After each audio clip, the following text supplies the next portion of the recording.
오늘 우리에게 주신 하나님의 말씀은 요한복음 6장 1절에서 15절까지의 말씀입니다. 요한복음 6장 1절에서 15절까지의 말씀입니다. 우리 한 절씩 교독할까요? 제가 한 절 읽고 여러분 한 절 읽고 마지막 15절은 같이 읽도록 하겠습니다. 좀 긴데 우리 같이 읽어봅시다. 제가 먼저 읽을게요.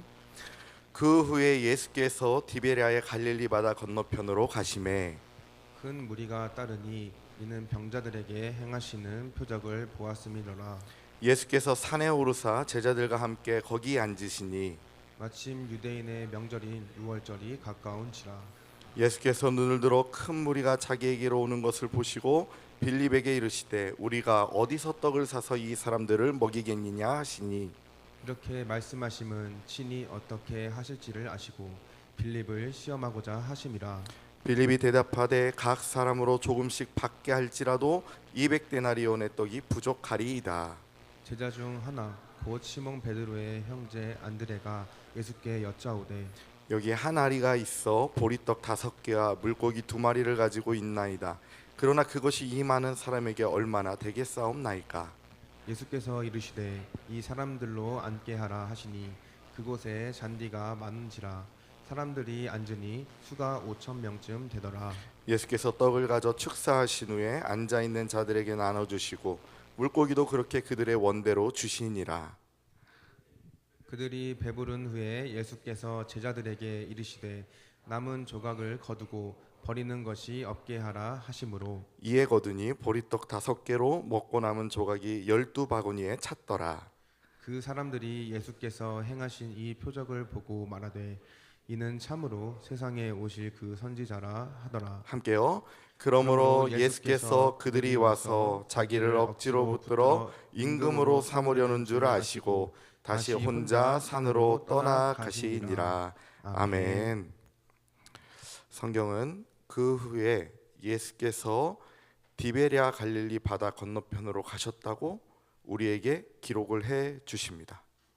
디베랴라고 하니까 여기는 또 어디인가 하는 생각이 드실지도 모르겠어요. 다 똑같은 갈릴리입니다. 어쩔 때는 게네사렛 호숫가, 어쩔 때는 갈릴리 호숫가, 어쩔 때는 디베랴 갈릴리 바다라고 성경이 표현되어 있는데 그냥 다 갈릴리 바다입니다. 뭐 쉽게 설명하면 고양시에서 보는 한강이 있고 서울시에서 보는 한강이 있지만 다 한강인 것처럼 내가 지금 어디에 서서 갈릴리를 보고 있느냐의 차이겠죠.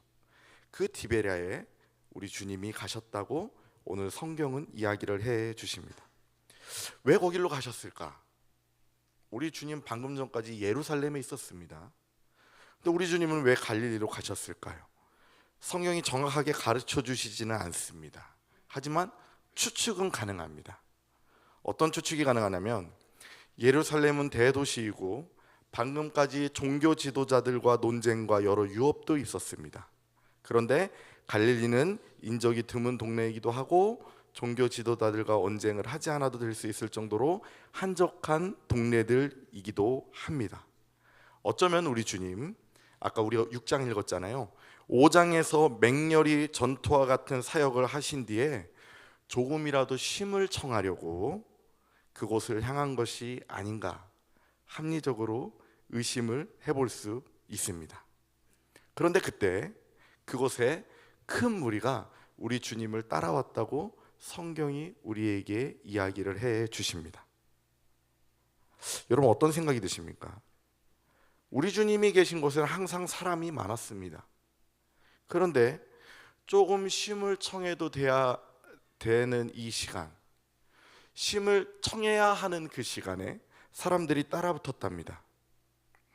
사람들은 뭐 다 자기 생긴 대로 생각하는 건데 저는 어떤 생각이냐면 참 징그럽다 이런 생각이 들어요. 우리 주님 좀 쉬게 해줘야 되는 거 아닌가? 우리 예수님도 좀 쉬고 싶지 않으셨을까? 사람들은 왜 예수를 좋아하는 걸까요? 여러분들 한번 고민해 보셨습니까? 성경을 보니까 이유가 간단하답니다. 수많은 병자들이 예수님으로 인해 나음을 입은 것을 보았기 때문이라고 합니다. 즉 예수의 능력을 확인했기 때문입니다. 어때요? 능력 있는 예수 앞에 나아가는 사람들의 모습, 여러분이 생각할 때 이들의 의도가 건전해 보입니까? 불건전해 보입니까? 대답은 안 해도 돼요. 속으로 생각하세요. 대답하면 눈총 받을 수도 있어. 그러면 다른 사람들 얘기 말고 여러분들의 마음을 한번 들여다봅시다. 우리 다 예수가 좋아서 이 자리에 나왔습니다. 예수를 찬양했습니다. 예수의 말씀도 들었습니다. 우리는 왜 예수 앞에 있는 걸까요? 한번 이야기 속으로 한번 해보세요. 이들과 별반 다르지 않은 이유가 나오지 않을까 걱정이 됩니다. 예수의 능력을 확인했기 때문에, 예수의 능력을 알기 때문에. 뭐 그것도 나쁘지 않아요. 우리 주님도 예수의 능력을 보고 찾아온 그들을 고치시고 베푸시는 장면을 보죠. 근데 거기서 끄시면 안 될 것 같다는 생각이 왠지 들지 않나요? 느낌적인 느낌으로. 왜 하나님 앞에 우리는 나아가야 될까? 아니, 목사님, 저는 사실 예수님이 좋아서 온 건 아니에요. 그냥 친구가 보자고 해서 온 거예요. 그럼 그런 분들에게 다른 질문을 드려볼까요? 우리는 왜 예수님 앞에 나아가야 될까요? 오늘 우리가 나누는 성경의 이야기는 굉장히 유명한 이야기입니다. 주일학교를 잘 나오신 분들은 누구나 다 한 번쯤은 들어봤을 법한 오병이어의 이야기. 성경책에 예수님의 이야기를 적어놓은 책을 복음서라고 그래요. 성경에는 복음서가 4개 있습니다. 마태, 마가, 누가, 요한. 그 4복음서에 유일하게, 거의 유일하게 동일하게 적혀 있는 기적이 바로 이 오병이어입니다. 모든 복음서에 다 적혀져 있어요. 어떤 기적은 어떤 복음서에 빠져서 적혀져 있는데 이 오병이어만큼은 4복음서에 다 적혀 있습니다. 어떤 의미냐? 제가 조금 오버해서 표현하자면 다른 이야기들도 중요하지만 이 이야기만큼은 꼭 들어야 돼 하는 말일 수도 있다는 거죠. 성경을 쓴 4명의 저자가 동일하게 중요한 이야기다라고 생각해서 적어놓은 것일 수도 있다는 말이 되는 것입니다. 이만큼 중요한 이야기가 오늘 우리에게 하는 질문이 무엇이냐면, 아까 제가 여러분에게 했던 질문이에요. 우리는 왜 지금 예수 앞에 앉아 있는가? 자, 성경을 조금 더 살펴볼까요? 그랬더니 예수께서 제자들과 산에 오르셔 함께 거기 앉으셨다고 성경은 다시 정리를 해줍니다. 그러니까 큰 무리가 갈릴리까지 예수님을 따라와서 주님이 저들의 병을 고치시고 때로는 귀신도 내쫓으시고 혹은 이것저것을 가르치시다가 또 조금 더 쉬려고 거기보다 조금 더 높은 곳으로 올라갔다고 보는 것이 합당해 보입니다. 그런데 그래도 사람들이 또 따라 올라오고 있었대요. 그런데 그때 성경이 기록해 주는데 이때가 언제인지를 딱 기록해 줘요. 뭐라고 기록해 주냐면 유대인의 명절인 유월절이 가까웠다. 유월절은 어떤 날인가요? 하나님이 애굽의 노예로 살던 이스라엘 백성들을 출애굽 시킨 날입니다. 출애굽 시켜서 무엇을 하나요? 40년 광야 생활을 시작합니다. 광야는 어떤 곳이죠? 아무것도 없는 것이죠. 주위를 둘러보고는 아무것도 없어 하늘만 바라며 살던 시절입니다. 하나님이 주시는 만나와 메추라기로 끼니를 때우던, 하나님이 지켜주시지 않으면 전쟁에서도 졌고 하나님이 지켜주시면 바닷물도 갈라지던, 보이는 건 아무것도 없지만 그래서 하나님을 바라며 살던, 하나님을 붙잡고 살던, 하나님이 먹여주시는 것을 먹었던 그날이 바로 유대인의 명절 유월절이 담고 있는 의미가 되는 것입니다. 그때 예수님께서 빌립에게 묻습니다. 왜 빌립에게 물었을까? 잘못 걸린 거 아닐까요? 여러분, 자리에 잘 앉아야 됩니다. 아시죠? 약속 장소에 늦으면 딱 한 자리 남습니다. 목사님 옆자리. 왜 제 옆에는 아무도 안 앉을까요? 금교주 목사님이 그랬어. 목사님, 여기 와서 먼저 자리 잡으면 아무도 안 건드릴 거야. 그래, 아무 데 들어가 있으면 아무도 안 건드려. 진짜더라고요. 아무도 들어와 보지 않더라고. 왜 제 주위엔 아무도 안 올까요? 빌립도 잘못 앉은 거지. 예수님 옆에 앉은 거죠. 그렇게 생각할 수도 있어요. 그런데 어떤 신학자들은 이렇게 얘기해요. 빌립이 계산이 빨랐대. 그리고 빌립이 이 갈릴리 지역 사람이랍니다. 그래서 예수님이 빌립을 꼭 지어서 이야기를 하는 거죠. 우리가 어디서 떡을 사서 이 사람들을 먹일까? 빌립이 대답합니다. 아, 주님, 어렵다고 보시는 게 좋습니다. 이렇게 막 안경도 만지면서 얘기했을 거예요. 왜냐하면 여기는 외딴 곳이고 시장도 없거니와 그런 인력도 없고, 그리고 무엇보다 돈이 없습니다. 돈이. 이렇게 이야기를 한 거죠. 그리고 어쩌지 하다 보니까 보리떡 5개와 물고기 2마리가 나왔다고 이야기를 해주십니다. 우리 하나님께서, 우리 주님께서 그것을 가지고 사람들을 정돈시킨 뒤 하늘을 우러러 축사를 하시고 나눠주셨다고 합니다.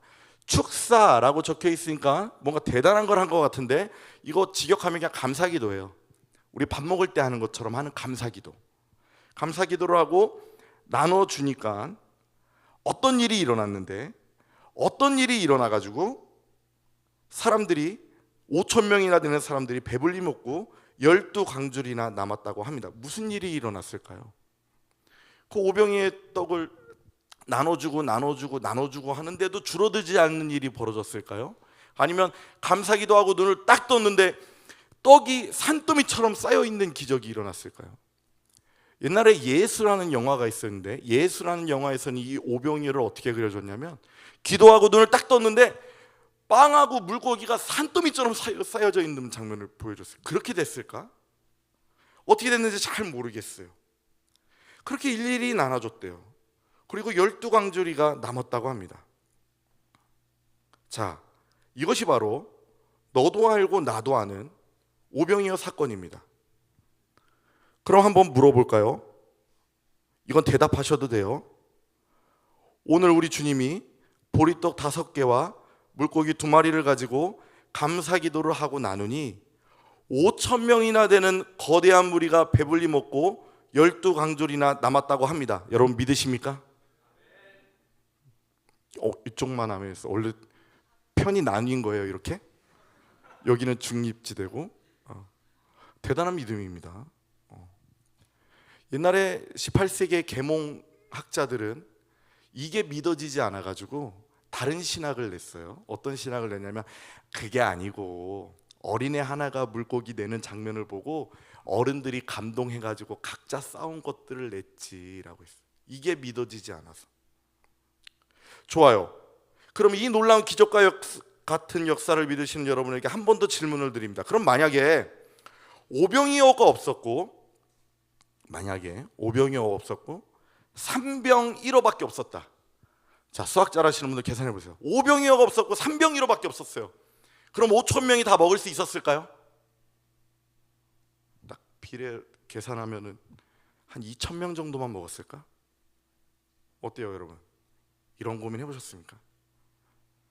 그럼 다시 질문해 볼게요. 이번에 아무것도 없었다. 하나의 떡도, 하나의 물고기도 없었다. 그럼 5천 명 쫄쫄 굶었을까요? 다 먹었을 겁니다. 다 먹고 12광주리보다 더 남았을 수도 있습니다. 왜 이런 질문을 드리냐면, 오늘 본문에서 중요한 것이 이 오병이어가 아니라는 거죠.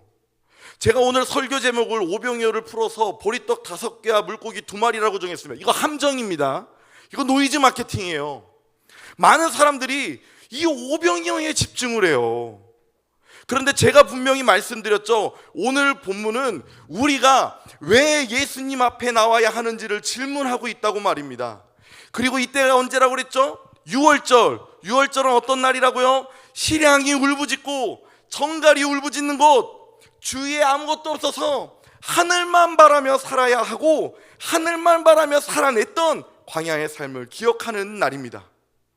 자, 여러분 이제 좀 가까이 왔나요? 우리가 왜 예수 앞에 나와야 하죠?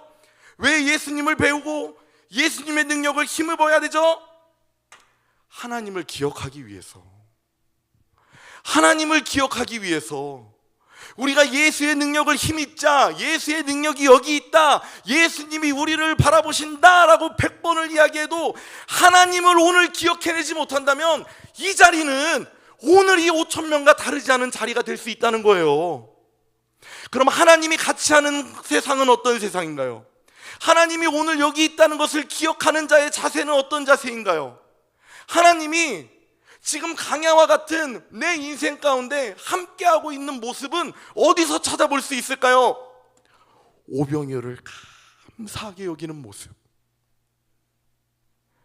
겨우 내 손에 들고 있는 것들을 귀하게 여기는 모습, 내 스펙은 이거밖에 안 되고 내 가정 상황은 이렇게밖에 될 수 없지만 내 현실은 너무나 불가피하고 어렵고 힘든 상황의 연속이지만 하나님이 여기 계시기 때문에 그것들을 감사히 여기는 모습, 그 모습을 오늘 찾아내지 못한다면, 그 마음을 오늘 갖지 못한다면 우린 그냥 예수 능력 보고 여기 왔다 가는 거죠. 뭐.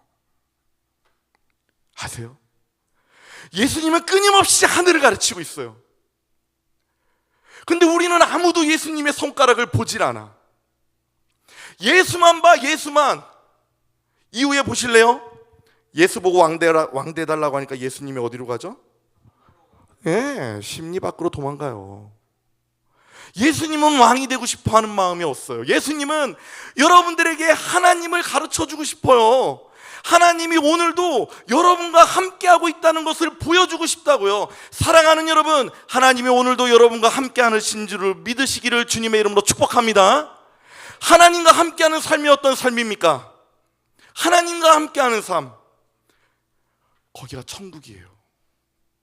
하나님이 어디에 있죠? 천국이 어디에 있죠? 천국은 죽으면 가는 나라인가요? 천국은 저 에덴 동쪽에나 있나요? 저 중동 어디 쪽에 있나요? 아니죠. 하나님과 함께하는 나라. 기진하고 갈급하고 외로운 강야와 같은 인생길에 사는 우리들이 오늘도 우리와 함께하고 계시는 하나님을 발견하여 힘을 내서 걸어갈 수 있도록, 오늘도 우리 가운데 온전히 역사하시는 하나님을 기억하며 담대하게 살아낼 수 있도록 우리 주님은 오늘도 우리에게 하나님을 제시하고 있습니다. 사랑하는 복된 주의 자녀된 여러분, 하나님을 붙잡으시는 여러분이 되시기를 주님의 이름으로 축복합니다. 여러분도 데살로니가전서 5장 16절에서 18절의 말씀을 잘 아시는지 모르겠어요. 항상 기뻐하라, 쉬지 말고 기도하라, 범사에 감사하라, 이것이 너희를 향하신 하나님의 뜻이니라. 하나님의 뜻이 이겁니다. 하나님의 뜻이 멀리 있지 않습니다. 정확하게 성경이 기록해주고 있어요. 이것이 하나님의 뜻이래요. 하나님의 뜻이 뭐냐면 항상 기뻐하는 거랍니다. 쉬지 말고 기도하라는 말은 어느 자리에서도 소망하라는 말로 바꿔 쓸 수 있어요. 어느 자리에서도 기도함으로 소망하라는 말로 바꿔 쓸 수 있어요. 또 범사에 감사하는 것이 하나님의 뜻이라고 오늘 성경은 데살로니가전서 5장 16절 18절 말씀은 우리에게 가르쳐 주십니다. 여기 하나님의 뜻을 우습게 여기시는 분 한 분도 없는 줄로 알고 있는데 여러분들 다 그렇게 살고 계시죠? 아멘 소리가 좀 작아요. 그렇죠? 왜 작은가? 저도 알아요. 왜 작은지. 저도 아멘 하라고 그러면 잘 못해. 왜 작냐면 이 항상이 걸려요. 항상. 그렇죠? 항상 쉬지 말고 범사. 여러분들은 그래도 이제 신앙에 연륜이 있고 예의가 있기 때문에 그렇게 살기를 원합니다, 목사님. 자신은 없지만 힘내요. 아멘 외쳐봅니다 하고 이렇게 예의로 아멘 외치지만 아마 세상 사람들에게, 하나님 모르는 사람들에게 제가 이야기를 하면 그분들은 되려 저한테 용감하게 질문을 할지도 모르겠어요. 뭐라고 질문을 하냐면, 목사님, 이건 불가능한 일이에요. 어떻게 이 상황 가운데서 기뻐할 수 있나요? 어떻게 저 사람 앞에서 소망할 수 있나요? 어떻게 그 일 앞에서 우리가 감사할 수 있나요? 되려 저에게 용감하게 질문을 하는 사람들이 있을지도 모르겠어요. 그리고 혹시 여기에도 그런 질문을 하려는 우리 청년들이 있는지도 모르겠어요. 그럼 저는 이렇게 얘기할 거예요. 뭐라고 얘기할 거냐면, 당연하죠. 그 사람 앞에 있으면 실망할 일 투성이죠. 그 일 안에서는 감사할 게 찾을 수 없죠. 이 상황 가운데서 우리가 기뻐할 수 없겠죠. 하지만 그 사람을 통해 나를 더욱 견고하게 하실 하나님을 기억할 수 있다면, 지금 이 상황을 통해 나의 믿음을 더욱더 성장시키실 하나님을 붙잡을 수 있다면, 지금 이 일을 통해 나를 더욱더 성숙하게 하고 믿음으로 자라게 하실 하나님의 섭리를 기억할 수 있다면 그 자리는 감사죠. 그러니까 하나님이 우리를 향하신 궁극적인 그 뜻은 무엇이냐? 오늘도 내가 너와 함께하고 있음을 잊지 말라달라는 권면의 말씀이 되는 겁니다. 사랑하는 주의 자녀된 청년 여러분, 새벽 이슬 같은 이 땅에서 빛과 소망을 나타내며 살아야 되는 귀하고 복된 주의 자녀된 여러분, 하나님이 오늘도 우리와 함께 하심을 절대 잊지 말고 사시기를 주님의 이름으로 축복합니다. 거칠고 힘든 이 세상 가운데 어둡고 절망뿐이고 슬픔뿐인 이 자리 가운데서도 하나님을 발견하셔서 하나님을 기억해내셔서 감사로 살아내시는, 그것이 비록 부족한 오병이어일지라도, 그것이 비록 연약한 내 모습일지라도 감사함으로 고백하며 나아가는, 그때 오병이어 같은 기적이 내 삶 가운데 펼쳐지지 않을까요? 그때 아무것도 없는 자리에서 하나님의 역사를 발견하게 되지 않을까요? 그 믿음으로, 그 신앙으로 승리의 삶을 살아내시는, 하나님과 동행하시는 저와 여러분이 되기를 간절히 바라는 마음을 담아 이 귀한 말씀을 전해드립니다.